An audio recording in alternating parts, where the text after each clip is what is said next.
ചലച്ചിത്ര academy chairman Ranjith രാജിവെച്ചേക്കും. കാര്യങ്ങൾ ബോധ്യപ്പെടുത്തി രഞ്ജിത്തിനെ കൊണ്ട് രാജിവെപ്പിക്കും. നാളെ രാജി ഉണ്ടായേക്കുമെന്നാണ് സൂചന. പൊളിറ്റിക്കൽ കറസ്പോണ്ടന്റ് ആർ ശ്രീജിത്ത് ചേരുന്നു വിവരങ്ങളുമായി. ശ്രീജിത്ത്, ചലച്ചിത്ര അക്കാദമി ചെയർമാൻ സ്ഥാനത്ത് രഞ്ജിത്ത് കടിച്ചു തൂങ്ങുകയാണോ അതോ സർക്കാർ പിന്തുണച്ചുകൊണ്ട് പിടിച്ചു നിർത്തുകയാണോ എന്ന കാര്യത്തിലെ ഇതുവരെ നമുക്കൊരു വ്യക്തത വരേണ്ടതുള്ളൂ. എന്തായാലും രാജി നാളെ സംഭവിക്കുമോ ശ്രീജിത്ത്? രോഷ്നി, ലൈംഗിക ആരോപണം നേരിടുന്ന ചലച്ചിത്ര അക്കാദമി ചെയർമാൻ രഞ്ജിത്തിന് രാജി അനിവാര്യമായ സാഹചര്യമാണ് എന്നാണ് സർക്കാരിന്റെയും CPIM നേതൃത്വത്തിന്റെയും വിലയിരുത്തൽ. എന്നാൽ ആ രാജി സംഭവിക്കുമ്പോൾ രഞ്ജിത്തിനെ കൂടി വിശ്വാസത്തിലെടുത്തുകൊണ്ട് വേണം, അദ്ദേഹത്തെ കൂടി കാര്യങ്ങൾ ബോധ്യപ്പെടുത്തിക്കൊണ്ട് വേണം അത് നടപടിയെടുക്കാൻ എന്നുള്ള ഒരു ധാരണയാണ് ഉള്ളത്. അതിന്റെ സാവകാശമാണ് ഇപ്പോൾ സംഭവിക്കുന്ന കാലതാമസം എന്നാണ് നമുക്ക് ലഭ്യമാകുന്ന വിവരം. എന്തായാലും രഞ്ജിത്തിന്റെ രാജി ആസന്നമായിരിക്കുന്നു. ഏറ്റവും അനിവാര്യമായ ഒരു നടപടിയായി രാജി മാറുന്നു. കാരണം ഈ ലൈംഗിക ആരോപണം നേരിട്ട ഒരാളെ ചലച്ചിത്ര അക്കാദമിയുടെ അധ്യക്ഷ സ്ഥാനത്തിരുത്തി മുന്നോട്ട് പോകുന്നതിനെതിരെ രാഷ്ട്രീയമായും ഒപ്പം തന്നെ അല്ലാതെ സ്ത്രീ സംഘടനകളും ഒക്കെ തന്നെ ശക്തമായി എതിർക്കുന്നു. മുന്നണിക്കുള്ളിൽ നിന്ന് തന്നെ CPI പോലുള്ള രാഷ്ട്രീയ കക്ഷികൾ വലിയ തോതിൽ എതിർപ്പ് പ്രകടിപ്പിക്കുന്നു. വനിതാ നേതാക്കൾ എതിർപ്പ് പ്രകടിപ്പിക്കുന്നു. ചലച്ചിത്ര മേഖലയിലെയും സാംസ്കാരിക മേഖലയിലും പ്രവർത്തിക്കുന്ന വനിതകളും ശക്തമായ നിലപാട് സ്വീകരിച്ച് രംഗത്തുണ്ട്. ഈ സാഹചര്യത്തിൽ രഞ്ജിത്തിനെ തുടരാൻ അനുവദിച്ചാൽ അത് സർക്കാരിന്റെ പ്രതിച്ഛായയെ ബാധിക്കുമെന്ന തിരിച്ചറിവ് ഭരണ നേതൃത്വത്തിനും CPIM നേതൃത്വത്തിനുമുണ്ട്. അതുകൊണ്ട് തന്നെ രഞ്ജിത്തിന്റെ രാജി അനിവാര്യമായിരിക്കുന്നു. കാര്യങ്ങൾ ബോധ്യപ്പെടുത്തി, അതായത് അദ്ദേഹം 15 കൊല്ലം മുമ്പ് നടന്ന സംഭവമാണെങ്കിൽ കൂടി അദ്ദേഹത്തിന് പറയാൻ മറ്റൊരു വാദം ഉണ്ടെങ്കിൽ കൂടി ഈ ആരോപണം വന്ന സാഹചര്യത്തിൽ രഞ്ജിത്തിനെ പദവിയിൽ നിലനിർത്തുക പ്രയാസകരമാണ്. അത് സർക്കാരിന്റെ പ്രതിച്ഛായ ബാധിക്കുമെന്ന കാര്യം ബോധ്യപ്പെടുത്തി അദ്ദേഹത്തെ കൊണ്ട് രാജിവെപ്പിക്കുന്ന കാര്യമാണ് ആലോചിക്കുന്നത്. ഇതിന് സമാന്തരമായി ഈ ആരോപണം ഉന്നയിച്ച ബംഗാളി നടിയുമായി പോലീസ് ഫോൺ മുഖേനയോ അല്ലെങ്കിൽ ഇമെയിൽ മുഖേനയോ ബന്ധപ്പെട്ട് ഈ പരാതിയുമായി ബന്ധപ്പെട്ട കാര്യങ്ങൾ നിജസ്ഥിതി ആരായും ഒപ്പം തന്നെ പരാതി അവരിൽ നിന്ന് ഇമെയിൽ മുഖേന സ്വീകരിക്കാനുള്ള സാധ്യതകൾ കൂടി അന്വേഷിക്കും. നിയമവിദഗ്ധരുമായി പരാതി ഇല്ലെങ്കിൽ കൂടി നടപടികളിൽ പോകാൻ കഴിയുമെന്ന ആലോചനയും നടക്കുന്നുണ്ട്. എന്തായാലും ഭരണതലത്തിൽ തിരക്കിട്ട കൂടിയാലോചനകളായിരുന്നു ഈ വൈകുന്നേരം വരെ നടന്നത്. ഒരുപക്ഷെ നാളെ രഞ്ജിത്തിന്റെ രാജി സംഭവിക്കാനുള്ള എല്ലാ സാധ്യതകളും ഉണ്ട്. മുഖ്യമന്ത്രി വൈകുന്നേരത്തോടെ തലസ്ഥാനത്ത് തിരിച്ചെത്തി. നാളെ അദ്ദേഹം തിരുവനന്തപുരത്ത് EMS അക്കാദമി ഈ CPIMന്റെ പഠന ക്യാമ്പിൽ പങ്കെടുക്കുന്നുണ്ട്. അവിടെ MV ഗോവിന്ദനും മുഴുവൻ സമയമുണ്ട്. ഒരുപക്ഷെ ഈ രണ്ട് നേതാക്കന്മാരും, അതായത് CPIMന്റെ സംസ്ഥാന സെക്രട്ടറി MV ഗോവിന്ദനും മുഖ്യമന്ത്രി പിണറായി വിജയനും തമ്മിലുള്ള കൂടിക്കാഴ്ച അവിടെ നടക്കുന്നതോടെ ഈ കാര്യങ്ങൾക്ക് ഒരു വ്യക്തത എന്നാണ് പ്രതീക്ഷിക്കുന്നത്. ശ്രീജിത്ത്, ഈ ഘടകകക്ഷികൾ ഉൾപ്പെടെ, അതായത് CPI പോലും രഞ്ജിത്തിനെതിരെ കടുത്ത വിമർശനം ഉന്നയിച്ച സമയമാണ്. രാജി ആവശ്യപ്പെടുന്ന ഒരു സമയത്ത് CPIM അങ്ങനെ തിരിച്ചറിയുകയാണ്. രാജി അനിവാര്യമാണെന്ന നിലപാടിലേക്ക് തന്നെ അവർ എത്തുകയാണ്, അല്ലേ ശ്രീജിത്ത്? CPI ആണ് ഇക്കാര്യത്തിൽ CPIMന് മുമ്പേ തന്നെ കർശനമായ നിലപാട് സ്വീകരിച്ചെത്തിയത്. നേരത്തെ ചലച്ചിത്ര അക്കാദമിയുമായി ബന്ധപ്പെട്ട അവാർഡ് വിവാദങ്ങൾ അടക്കം ഉണ്ടായപ്പോൾ അവിടെയൊക്കെ വെച്ചുള്ള രഞ്ജിത്തിന്റെ മോശമായ പ്രതികരണങ്ങളും മറ്റും ഉണ്ടായപ്പോൾ ആദ്യം രഞ്ജിത്തിനെ നിലയ്ക്ക് നിർത്തണം എന്ന തരത്തിൽ അഭിപ്രായ പ്രകടനം നടത്തിയ പാർട്ടി CPI ആണ്. CPIയുടെ യുവജന സംഘടനയായ AYF രഞ്ജിത്തിനെതിരെ നടപടിയെടുക്കണമെന്ന് ആവശ്യപ്പെട്ട് മുഖ്യമന്ത്രിക്ക് കത്ത് നൽകിയിരുന്നു. എന്നാൽ ആ ഘട്ടത്തിൽ രഞ്ജിത്ത് ഗുരുതരമായ ചില ആരോഗ്യ പ്രശ്നങ്ങളിലായിരുന്നു. അദ്ദേഹം ശസ്ത്രക്രിയയ്ക്ക് വിധേയനാകുന്ന ഘട്ടമായിരുന്നു. പിന്നീട് അതിനൊരു ഇടപെടലുകൾ സർക്കാരിന്റെ ഭാഗത്തുനിന്നുണ്ടായില്ല. അതിന്റെ ആരോഗ്യ പ്രശ്നങ്ങൾ കൂടി കണക്കിലെടുത്ത് ഇപ്പോഴും ആരോഗ്യ പ്രശ്നങ്ങൾ കഴിഞ്ഞ് ശസ്ത്രക്രിയ കഴിഞ്ഞ് വിശ്രമിക്കുന്ന ഒരാളെന്ന നിലയിലുള്ള പരിഗണന രഞ്ജിത്തിന് നൽകുന്നുണ്ട്. അതുകൊണ്ടാണ് ഇപ്പോൾ സംഭവിക്കുന്ന കാലതാമസം എന്ന് ചൂണ്ടിക്കാണിക്കുന്നവരും കുറവല്ല. അതുകൊണ്ട് മാനസിക വശങ്ങളും അദ്ദേഹത്തിന്റെ ആരോഗ്യ കാര്യങ്ങളൊക്കെ കൂടി പരിഗണിച്ചുകൊണ്ടുള്ള ഒരു നടപടിയിലേക്കാണ് പോകുന്നത്. എന്നാൽ CPI രഞ്ജിത്തിനെ ഇനി ചലച്ചിത്ര അക്കാദമി അധ്യക്ഷ സ്ഥാനത്ത് നിലനിർത്താൻ കഴിയില്ല എന്ന ഉറച്ച നിലപാടിലാണ്. വനിതാ കമ്മീഷൻ അധ്യക്ഷ P സതീദേവിയും രഞ്ജിത്തിനെതിരായ ഒരു സമീപനമാണ് സ്വീകരിച്ചത്.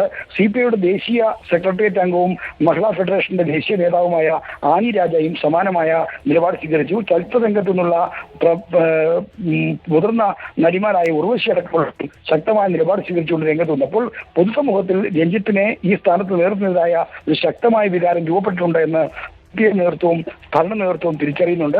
ഈ തിരിച്ചറിവിൽ നിന്നാണ് രാജി അനിവാര്യമാണ് എന്ന ബോധ്യത്തിലേക്ക് സർക്കാർ പാർട്ടിയിലെത്തുന്നത്. അതുകൊണ്ട് തന്നെ രാജ്യത്തിന്റെ രാജിയല്ലാതെ മറ്റു വഴികളില്ല, മറ്റു പോംവഴിയൊന്നും ഇല്ല എന്ന ബോധ്യമുണ്ട്. എന്നാൽ അതെങ്ങനെ സേഫായി ലാൻഡ് ചെയ്യിക്കാം എന്നുള്ള ഒരു ചെയ്യിക്കാവുന്ന ആലോചനയും അതിനുള്ള എടുക്കുന്ന സമയവുമാണ് ഇപ്പോൾ സംഭവിക്കുന്നതെന്നാണ് നമുക്ക് ലഭ്യമാകുന്ന വിവരം. ശ്രീജിത്ത്, വയനാട്ടിൽ നിന്ന് രഞ്ജിത്ത് തിരുവനന്തപുരത്തേക്ക് എത്തി മുഖ്യമന്ത്രിയെ നേരിട്ട് കാണുകയോ നേരിട്ട് തന്നെ രാജി അറിയിക്കുകയോ മറ്റോ ചെയ്യുമോ? അത്തരത്തിലുള്ള സാധ്യതകൾ എങ്ങനെയാണ്? നാളെ എങ്ങനെയായിരിക്കും ഈ രാജി ഉണ്ടായേക്കുക? മുഖ്യമന്ത്രി തിരുവനന്തപുരത്തായതുകൊണ്ട് തന്നെ അദ്ദേഹത്തെ ഒരുപക്ഷെ ഫോണിൽ ബന്ധപ്പെടുകയോ അല്ലെങ്കിൽ നേരിട്ട് വരികയോ ചെയ്തുകൊണ്ടായിരിക്കാം അതിനു മുമ്പ് ഒരു കൂടിക്കാഴ്ച നടന്നേക്കുമെന്നൊക്കെ തരത്തിലുള്ള ചില വിവരങ്ങൾ സിനിമാ രംഗത്ത് നിന്ന് പ്രചരിക്കുന്നുണ്ട്. രഞ്ജിത്ത് തിരുവനന്തപുരത്തേക്ക് രാത്രി തന്നെ ഫ്ലൈറ്റിലോ മറ്റോ എത്തുന്നു എന്നുള്ള വിവരങ്ങളും പ്രചരിക്കുന്നുണ്ട്. എന്നാൽ സ്ഥിരീകരണമില്ല. അദ്ദേഹം തൃക്കൈപ്പറ്റയിലെ അദ്ദേഹത്തിന്റെ വസതിയിൽ തന്നെയാണ് ഇപ്പോഴും ഉള്ളത് എന്ന വിവരമാണ് ലഭിക്കുന്നത്. എന്നാൽ അദ്ദേഹം ഇവിടെ എത്താനുള്ള സാധ്യത തള്ളിക്കളയുന്നുമില്ല. ചലച്ചിത്ര അക്കാദമിയുമായി ബന്ധപ്പെട്ട വൃത്തങ്ങളും അദ്ദേഹം രാത്രി ഇവിടെ എത്തിച്ചേർന്നതായിട്ട് സ്ഥിരീകരിക്കുന്നില്ല.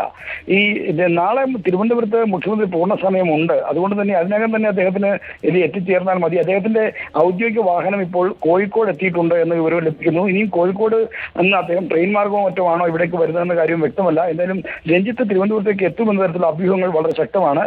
എന്തായാലും അദ്ദേഹം രാജി സമർപ്പിക്കാനാണെങ്കിൽ ഈ രാജിക്ക് അദ്ദേഹം തിരുവനന്തപുരത്ത് വരണമെന്നില്ല. ഇമെയിൽ മുഖേന അദ്ദേഹം ചലച്ചിത്ര അക്കാദമി സെക്രട്ടറിയെ രാജിക്കാര്യം അറിയിച്ചാൽ മതി, സാംസ്കാരിക മന്ത്രിയെ അറിയിച്ചാൽ മതി. അവർ അവിടെ നിന്ന് എന്നാൽ ഈ കാര്യത്തിൽ സാംസ്കാരിക വകുപ്പ് മന്ത്രി അടക്കമുള്ള കാര്യങ്ങൾ അറിയിക്കുന്നതിനൊപ്പം വാർത്താ സമ്മേളനം വിളിച്ച് സ്വന്തം നിലപാട് വ്യക്തമാക്കിക്കൊണ്ട് രഞ്ജിത്തിന് രാജിവെച്ചേക്കും എന്ന തരത്തിലുള്ള പ്രചരണവും ശക്തമാണ്. എന്തായാലും ഈ രാജി പ്രഖ്യാപനവുമായി ബന്ധപ്പെട്ട് അദ്ദേഹം മാധ്യമങ്ങളെ കാണാനുള്ള സാധ്യതയുണ്ട് എന്നാണ് ഇപ്പോൾ ലഭിക്കുന്ന വിവരം. ശ്രീജിത്ത്, അതായത് ഈ ഹേമ കമ്മിറ്റി റിപ്പോർട്ടിൽ പരാതി ഉണ്ടെങ്കിൽ അപ്പോൾ നടപടി എന്നൊരു സർക്കാരിന്റെ നിലപാടുണ്ടല്ലോ, അത് ഏകദേശം അതുപോലെ തന്നെയായിരുന്നു രഞ്ജിത്തിന്റെ കാര്യത്തിലും ഉണ്ടായിരുന്നത്. സജി ചെറിയാന്റെയൊക്കെ നിലപാടുകൾ നമ്മൾ എടുത്തു നോക്കുകയാണെങ്കിൽ, പക്ഷേ സജി ചെറിയാൻ അല്ലെങ്കിൽ മുകേഷ് അത്തരത്തിൽ ഒന്ന് രണ്ട് പേരെ പറയാമെങ്കിലും സർക്കാരിന്റെ മറ്റു വൃത്തങ്ങളിൽ നിന്നൊന്നും രഞ്ജിത്തിനെ പിന്തുണച്ചുകൊണ്ടുള്ള ഒരു നിലപാട് നമ്മൾ കണ്ടതുമില്ല. അപ്പോൾ ഈ രാജി അത്തരത്തിൽ അനിവാര്യമാണെന്ന് CPIM പോലും ഇപ്പോൾ മനസ്സിലാക്കുന്ന ഘട്ടത്തിൽ സർക്കാർ വൃത്തങ്ങളുടെ കൂടുതൽ പ്രതികരണങ്ങളൊക്കെ ഉണ്ടായേക്കുമോ? സർക്കാരിന്റെ ഒരു നിലപാട് എന്താണ്?